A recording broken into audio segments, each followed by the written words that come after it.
What is up, you guys, and welcome to the RT Sidebar Podcast, your go-to source for respiratory care insights, education, and inspiration. As a co-host, I'm here to reshare the thought-provoking conversations, expert perspectives, and the latest in respiratory therapy. Whether you're a student, clinician, or just curious about the field, you are in the right place. So grab a cup of coffee, sit back, and join us as we dive into today's episode. Let's get started. A podcast by respiratory leaders for respiratory leaders. This is RT Sidebar. Stay tuned.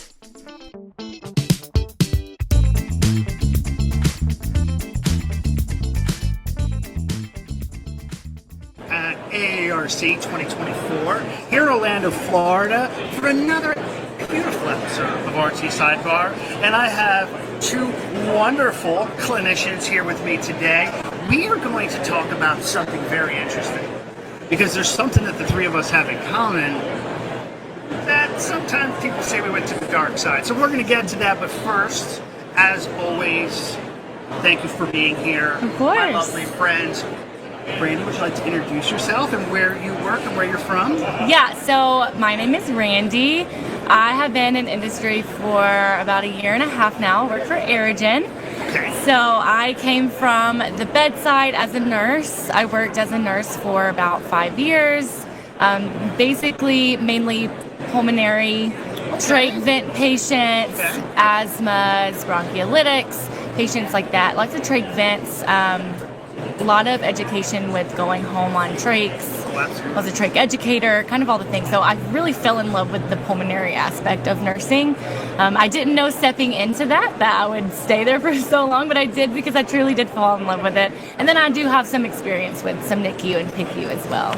That's so awesome. That's my long story short background. A nurse that loves lungs. Yes. That's okay. Yes. So I need for you to introduce my other friend over here because we have some history. Yes. So please tell me about your friend over here. Yeah, so this is my friend Jessica. She's been working with me at Aerogen for about 6 months now, so I'll let her take it over. Yeah, so my name's Jessica Messler.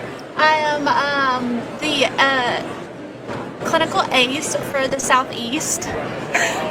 So I am still a clinician. I'm a respiratory therapist. I keep and hold my license. And I still work PRN at the bedside. You do? I do. Not a lot of people know that about me. I do that just to keep my skills up because I never want to lose those skills. But I've been in industry for about 3 years now. So I was in a previous role as a critical care product manager covering the whole entire United States. So yeah, You know how I got my start, but to tell everybody... let's talk about how we know each other. Yes, so I started as a new grad at Atrium Health, and before then I was a student at Stanley Community College. So me and Matt got to know each other because he interviewed me for a position at Stanley Community College. Shout out to my peeps there, Jamie, Ashlyn, Amy. Yes, but so it was nice to come into industry and get to see a familiar face. So that's the interesting part, right? So we went to industry, and people always say we went to the dark side. But it's not really the dark side, is it? No. I mean, I don't believe so. Because you were at another place too before you went to Aerogen. Correct. Yes, I was.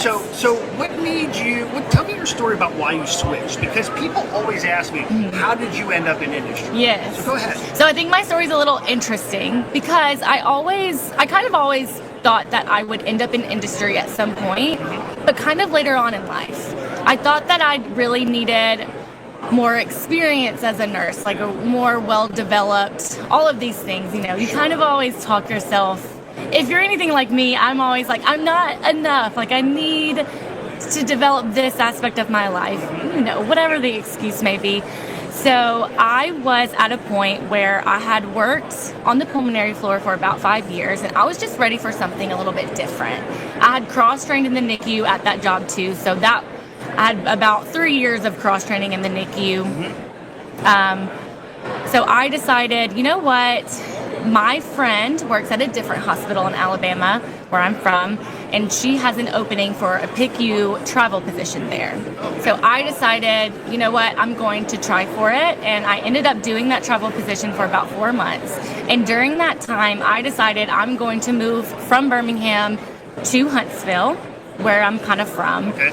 So I was in the process of moving all of my stuff over. So all of my stuff was in storage. I was staying with my mom. I was with a realtor, like looking for houses.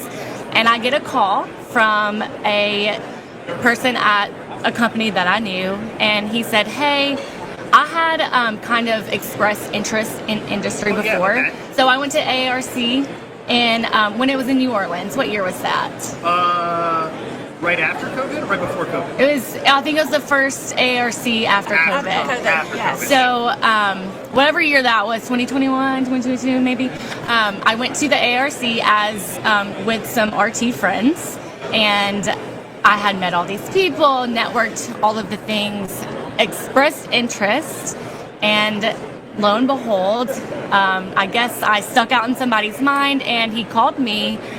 And it was kind of just right place, right time. And he said, hey, there's a position open in Nashville. What do you feel about this? It's a sales role. Yeah. This is what it would look like. This is what it entails. And I said, you know what? This is a great opportunity. I'm kind of in between things right now. My contract is about to end. It just really lined up so perfectly. And I had always thought I'll do this later on in life, but why not just try it now? So I went for the role, and I got the role, and I started it. And now looking back, I'm like, I can't believe I thought I needed more time. It was the right time. I am well developed as a clinician. You know, I wasn't giving myself enough credit, I don't think. So that's kind of my story on how I got here. That is awesome. Yeah, into industry. So, I remember the first time I saw you at a conference, and you're dressed very nicely, and I'm like, she's working in industry. And I'm like, Jessica, how did you end up in industry? So it's kind of a crazy story. So I went to travel as a traveling respiratory therapist out in Colorado, and I was always been very active on LinkedIn. So I documented all of my traveling out in Colorado, like me bajaing the Forerunner all throughout the BLM land, so awesome. all of the mountains and exploring, and then just my time, because I went from being at a level 1 trauma center to being at a very small hospital, and so I was like documenting like the transition from being at a level 1 trauma center to being the only therapist at a small hospital during the heat of COVID. On LinkedIn, and so just posting all about my travels, and I was like hashtag traveling and stuff. So someone from HR, the president of HR for a company that I started my industry career at, reached out to me on LinkedIn and asked for my resume. So I just posted my resume on LinkedIn, like, and had it bulleted at the very top. And so I sent it to her, forgot I even sent it to her, finished my contract, was back home, literally got an offer to go to Ocala, Florida that day. And she called me, and I'm sitting in mine and my husband's bed, face mask on, reading. I'm a nerd, y'all know I read textbooks, so I'm reading a textbook for fun. Yeah, that definitely does not surprise me about her. And she calls me, and she's like, "Hi, I would like to interview you for this role."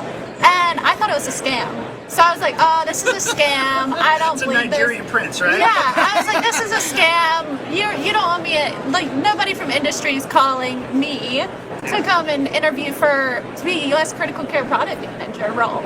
And so I was like, okay, prove you're not a scammer. And so they made me go on to their website and actually prove that they were who they were. Yes. Is that how you asked? That is how I asked. 100%. And that is a laughing thing for my old company that I used to be with, that Jessica thought it was a scam when she got hired.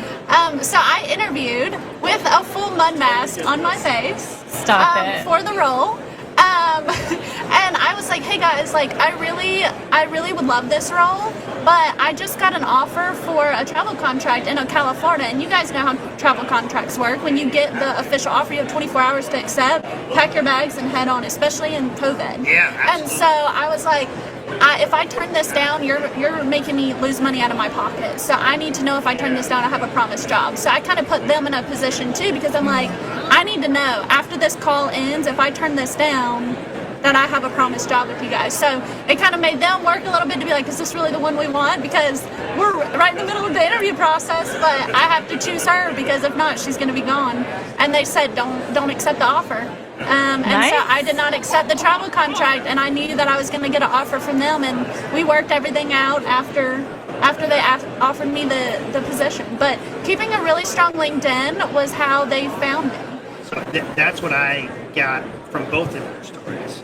It's the network. Right? Yes, absolutely. You had a virtual network, you had some friends, you came to ARC with RTs. It's the group that you keep around you that gives you that opportunity. Yes, you have to be clinically sound, but and to be honest, my story's not that much different. I was just outside of Philadelphia during COVID, and we got beat up, like really beat up.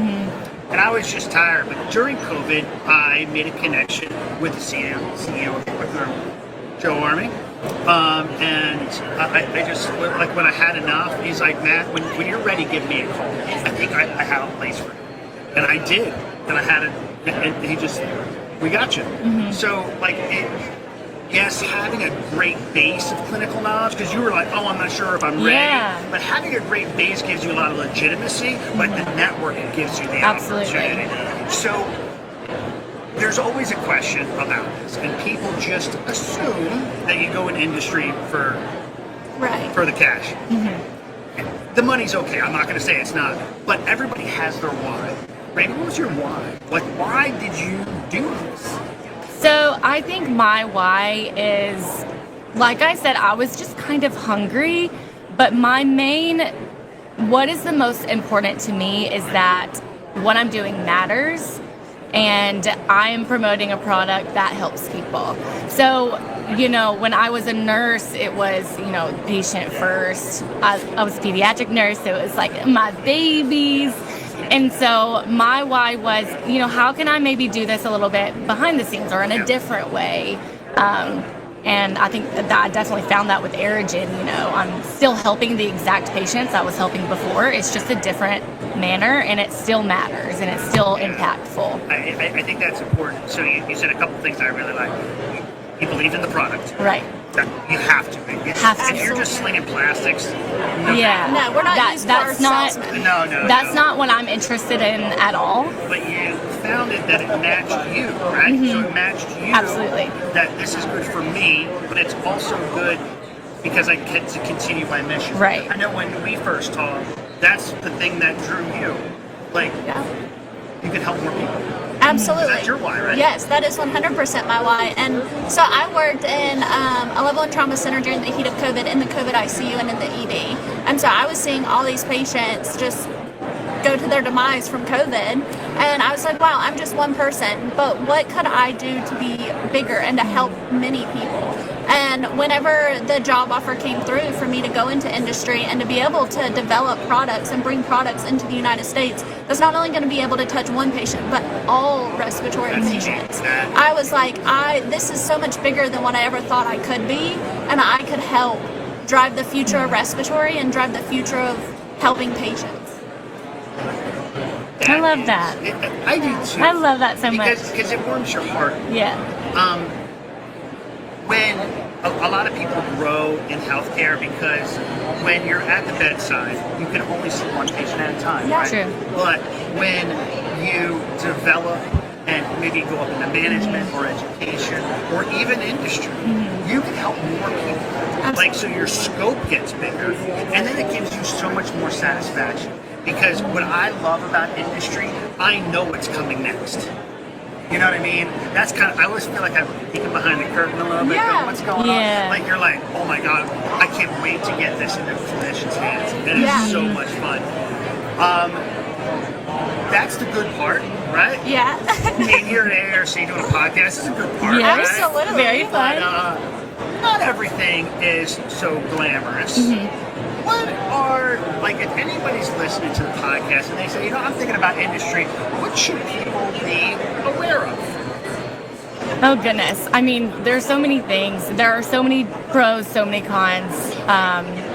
I, of course, think that the pros outweigh the cons, in my opinion. Yeah. I think the first thing that I think about is depending on your role. So you might be a rep with a smaller region, or you might be someone like me or Jessica. We're a clinician and we're an educator, so we have kind of larger regions with a lot of reps under, or not under us, but like with us in our belts. And with that comes a lot of travel.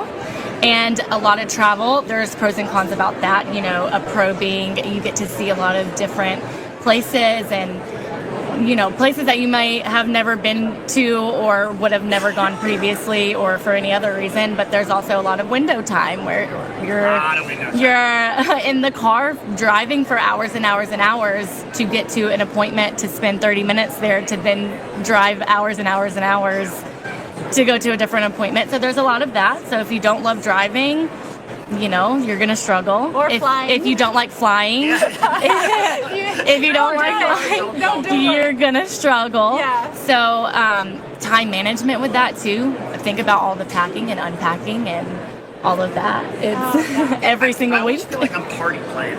I know. Like for myself, in a weird way. Travel has its perks, don't It get me does. wrong, Absolutely. but you're away from your family. Right. Oh, absolutely. And our expectation is to be gone just about every single week. Yeah. If not just about. 80% of the time. Like, that's kind of the 80%? That's the expectation from us. expectation. Yeah, so Monday through Thursday is pretty much out in the field, and then Fridays are back at home to have an office day where you plan your travels Right. for the next time. week. Yeah. So lots of planning and lots of traveling. Also, airlines don't always have to be very reliable. So That's you have delays and you have them losing your bags. I have a terrible story of whenever I had a big physicians meeting in New York City. Tell us. And I flew out on a Sunday evening, but work-life balance, like, I want to have my weekend. So I flew out last flight out to LaGuardia on a Sunday night. They lost my bag, and my physician meeting was at 6 a.m. in the morning on Monday. No. So I didn't have time to get stuff. So I called the regional sales manager who had a car, and I was like, hey, come pick me up. You have to take me somewhere. The only place I was at was Walmart. So I'm running through Walmart 5 minutes before they close, grabbing scrubs, tennis shoes, panties, bras, makeup, everything you would have packed. And then I'm like, okay. And so imagine like the stress that puts on you to be like, okay, 5 minutes before Walmart closes, I just went and grabbed everything from Walmart that I could possibly need. And going to this physician meeting, all my product wasn't there. So my product was in my bag. Wow. So we had to drive to the regional sales manager's place to get the product because God. all my product was in my bag. Jeez so Louise. yeah, they're not always reliable. So it's an Yeah. extra layer of stress of being like, okay, well, if I have a really important, like a super important meeting, do I take a flight even though it's going to be cutting into my weekend earlier just in case something You leave on a happens? Sunday? Yeah. Yeah, just to be cautious so that doesn't happen to you. Because I mean, the physicians, how understanding are they going to be that the airline lost my bag? Yeah. I mean, they're expecting you to be there to present to them on why you're introducing the product or how they're expected to roll the product out. And you don't have the product? And you don't have the product. Oh my God. You're not. I was in scrubs. Like, I was just like, well, scrubs it is, because Oh, that's Walmart doesn't stressful. have the dress clothes, and presenting to some Yeah. physicians, you want to be like top notch, all decked out, but I'm in scrubs, Walmart scrubs. Yeah. And I'm like, Well, it's like hey guys. it's a crazy story, but that stuff happens. It does. Happens a lot. I think Do you have a crazy story? So I think my worst story that I can think of off the top of my head was I had been gone all week. It was like a weeker where we're launching a new product, and it was just one of those weeks. I always say there are really super busy travel weeks, and there are moderately busy travel weeks. There's just different. Oh, I know. So this one was one of the heavy ones. I think I might have even flown out on a Sunday. I'm getting back on Friday. So I'm ready to be home. I get back. I find my car at the airport. My rim is on the ground. My tire was so flat, as flat as could possibly be. So I got in late. And so then I'm having to call, the people to help me try to get my tire back on. So it just added a few hours of, I'm not home when I know. It was coming to me earlier. So yeah, that's my worst travel story. I know that's not like too horrible, but you know, when you're ready to go home, you're ready to be home. And I was just talking to Melissa from Nebraska. I went to go visit her in Nebraska and give the keynote speech at their society conference. I was nervous, and I'm not a nervous guy. Like I can talk about anything. And I'm sitting at dinner, going through my PowerPoint, and I spilled a soda on my computer. no. Oh my God. Gone, and I didn't save it. Oh no. What do you do? So, first off, you freak out. That's what I did. I freaked I'm out. like freaking out for you in this moment. So what I did is I went to a business computer that I had in the lobby of the hotel and remade my PowerPoint. Oh wow. Oh my gosh, how long did it take? About 3 hours. Jeez. And I was going to be on stage in 3.5. Oh so my goodness. I'm getting it done and then walking directly there. I'm like, oh my God, No, that's so stressful. It's like, but we all have a story like that. Yeah. So if it's tough, if it's challenging, tell me, we know your why, but what is a really fun story? Tell me. Oh my gosh, we have one. Yeah. Yes. It involves us together. So the one really big benefit of working in industry, especially having a large territory that you cover, is you get to see all kinds of nice, cool places, and you get to make really good friends. Yes. So Randy and I, we met at Aerogen, and now we're like completely best friends outside of work too. Like we call each other. Yeah, all the time. And it's funny because I was actually talking about this with Jessica yesterday. You know, when you leave the bedside, and you're in industry, it's like you lose your people that you have been relating to. So it's hard to relate to those people anymore because you're doing completely different things. And so it's like, it's so nice to have Jessica out in the field with me because she can relate to me. She knows what's going on with me on a daily basis. And it's like you get super close super fast to these people. And then you get to make memories. Like we did an event in Tampa, and so of course there's beaches. So we just got done with our education, and we had the rest of the day to ourselves. So we went shopping at Walmart to get glasses, hats, like everything to go to the beach. Because, why not? And we went and had a beach evening. Like, amazing. It was so And fun. in Tampa? That's all In right. Tampa, it was so fun. Not too bad. I agree. I think the best part of it is the people that you meet. Like, you have a bestie. I got into this because of a bestie. John Lynch, this is for you, buddy. John and I became really close. We worked together when I was still there. He worked at Vapor, and we just kind of clicked. And he was my guy. I was literally just texting him yesterday, and he's my guy. You know what I mean? So like, when you're in the trenches, you know what I mean? Like your bedside people, the people that you're. Oh my God! Thank God they came in because we're doing a code. You have that same relationship. So I love that. So I'm trying to think. I think we covered a lot. Okay, so network. If you want to do this, Absolutely. Realize that it's not the greatest thing. That there are some cons to it. Absolutely. But for you guys, the pros outweigh the cons. Oh, absolutely. 100%. You can meet great people. You can meet great products. Get to see great products. Get to see what's coming soon. Yeah. Get to have a big scope. I don't know why not everybody's in the industry. I always tell my wife I should have done this 10 years ago. Like I really like it. The travel's but I really do like it. Yeah. I love it. I know. It's awesome. So every time when we do this, we have shout outs to everybody. We need to do some shout outs before we finish. But first, what are we watching on Netflix right now? So I just got done watching Love is Blind. Yes. So obsessed.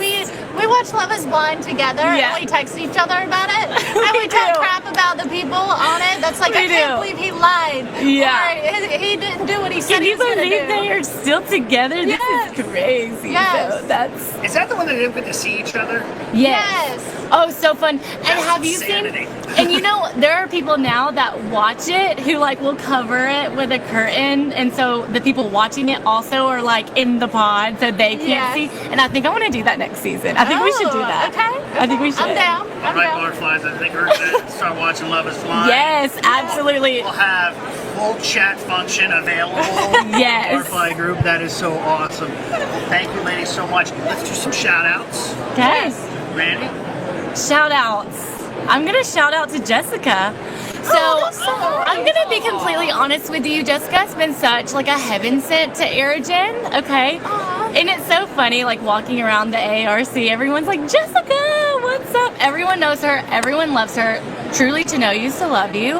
And you have come into Aerogen with so much knowledge and information. You help me every day because where I will say I'm an RN by trade, so there are a lot of things that I may have some questions about, and you are so good with helping me, and I think that's my shout out. See, How can I top that? You are so sweet. you know what? I do what I can. You know. You have to shout out her. I know. I'm just I won't take it. like, how can I say anything nicer than what you just said about me? Oh my gosh. So, No. You can't do me. No, we have to talk about how we make such a great dynamic duo as an RN RT best friend bond. That's a good I'm telling point. you, it's such Yes. it's a great dynamic. I think it works so well. I think that's because I'm an RT. Yeah. Okay. My shout outs to Jeannie, who's my RN counterpart. Oh, at fun. Her. And we're like partners in crime. Like she knows the nursing aspect, I know the RT, and we work. It's Yeah. that's how you Yes, guys work. absolutely. Because you just have different perspectives. Right, And 100%. that's just what it is. And that's a good thing, you know. Great thing. You know, I think sometimes people can take like a relationship like that and you're like, I don't know, sometimes there can be like a negative connotation, but you know, I think you can use it for good, and I think that's absolutely what we do. I love that so much. Yeah. Diversity of thought is the right thing. And we all touch patients. It doesn't matter what your credentials are. Absolutely. Absolutely. 100%. That's awesome. Any other shout outs? So yes, let's shout out to Carissa Mogenberg, our 100%. Director of Clinical Education at Aerogen. Yes. She is the reason why we're both here. That's true. And she's just an amazing leader, and we are so lucky to have her. Yeah, we're very lucky to have her. She's amazing. Funny story. Carissa kept asking me for information, and I kind of was dragging my feet. I think I was upsetting her. And you started, Matt, I need this. I'm like, okay. So, Carissa, that's why I'm here too. So that's so awesome. My shout out is to you guys. Great product. Thank you so much for coming on. But a huge shout out to Stanley Community College. Absolutely. Because that's how we met. Yeah. And the great people that were there and still are, like, you're a good therapist Because of them, yes. Yeah.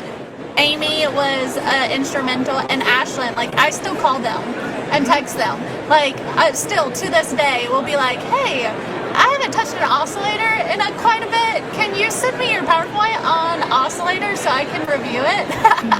So I love them.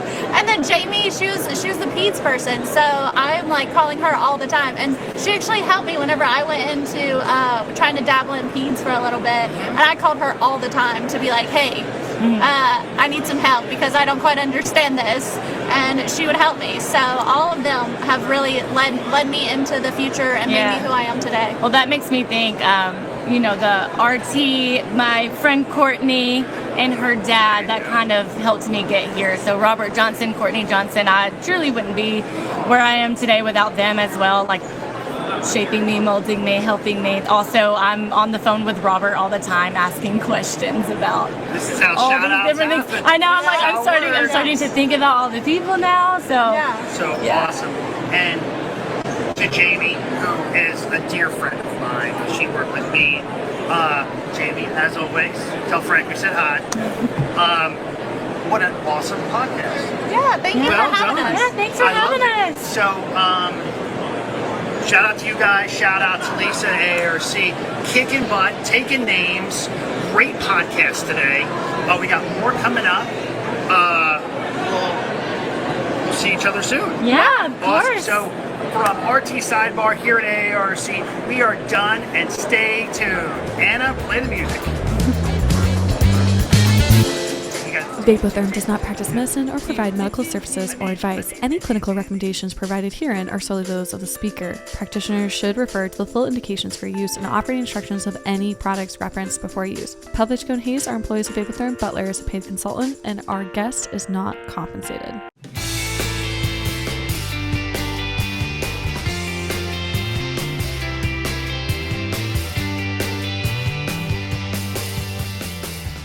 Thank you for tuning in to the RT Sidebar Podcast. I hope you found today's episode as insightful and inspiring as I did. If you enjoyed the content, don't forget to hit the like button, subscribe to the channel, and turn on notifications so you never miss an episode. Got questions, comments, or a topic you'd love to hear about? Drop them in the comments below. I'd love to hear from you. Until next time, keep breathing easy, and I will see you in the next episode.